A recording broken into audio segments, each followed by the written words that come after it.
اللہ کے حبیب نے منع فرمایا، فرمایا کوئی اونچا اللہ اللہ نہ کرے، جب کوئی نماز پڑھ رہا ہو سو رہا ہو تو اس کے سامنے اونچا ذکر نہ کرو۔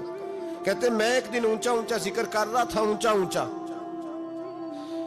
اونچا میں ذکر کر رہا تھا، کیونکہ عشق لگا سی کھیڈاں کھیڈ دی نوں، تے مینوں کھیڈاں بھل گئیاں، میں کجل پایا سی یار دے ویکھنے نوں، پھر او دی یاد وچ روندیاں ہی ڈل گئیاں، حیدر شاہ اس گلی کدے نہ رول دی، پر ہن تے رول گئیاں۔ کہتے میں اونچا ذکر کر رہا تھا تو حضرت عمر فاروق رضی اللہ تعالیٰ عنہ نے ڈانٹ دیا، فرمایا تجھے نہیں پتا حضور نے منع کیا؟ تو عمر نے ڈانٹا تو میں چھپ کے بیٹھ گیا کونے میں۔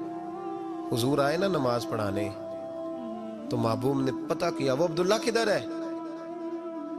کہتے میں کونے میں تھا، حضور نے فرمایا کیا ہوا؟ تو میں رو پڑا، میری عزت بڑی تھی نا مدینے میں، کبھی کسی نے کچھ نہیں کہا تھا۔ نبی کریم نے فرمایا کیا ہوا؟ عرض کی حضور کچھ نہیں۔ پھر بھی بتاؤ؟ کہتے میں رو پڑا، میں نے کہا یا رسول اللہ میری غلطی تھی تو سیدنا فاروق اعظم نے ڈانٹ دیا ہے۔ فرمایا ہوا کیا؟ یا رسول اللہ میں اونچا ذکر کر رہا تھا، اور بات بھی ٹھیک ہے، کچھ لوگ قریب نماز پڑھ رہے تھے، حضرت عمر نے منع کیا، نبی کریم علیہ السلام نے فرمایا بلاؤ نہ ذرا عمر کو، خود قانون حضور نے بنایا ہے کہ اونچا ذکر نہ کرے جب کوئی نماز پڑھ رہا، بلاؤ نہ عمر کو۔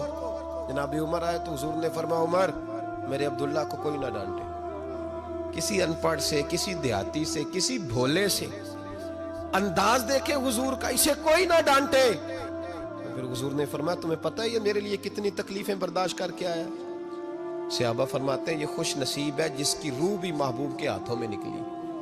اور جب جنازہ اٹھا تو حضور کی داڑھی سے ہم نے آنسوؤں کے قطرے ٹپکتے دیکھے۔ مدینے میں رواج تھا کہ قبر میں قریبی عزیز اتارا کرتے تھے، پر ان کا تو مدینے میں رشتہ دار ہی کوئی نہیں تھا۔ حضرت عمر فاروق اور جناب ابو بکر صدیق کہنے لگے ہم قبر میں اتارتے ہیں۔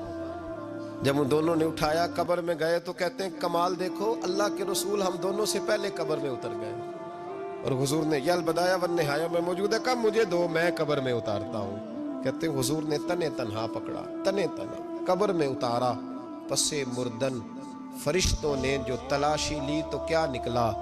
فقط ایک دل کے گوشے سے خیال مصطفیٰ نکلا۔ نبی کریم علیہ السلام نے قبر میں رکھا اور ساتھ فرمایا اے اللہ میں آج شام تک اس سے راضی تھا، تو بھی اپنے کرم سے اس سے راضی ہو۔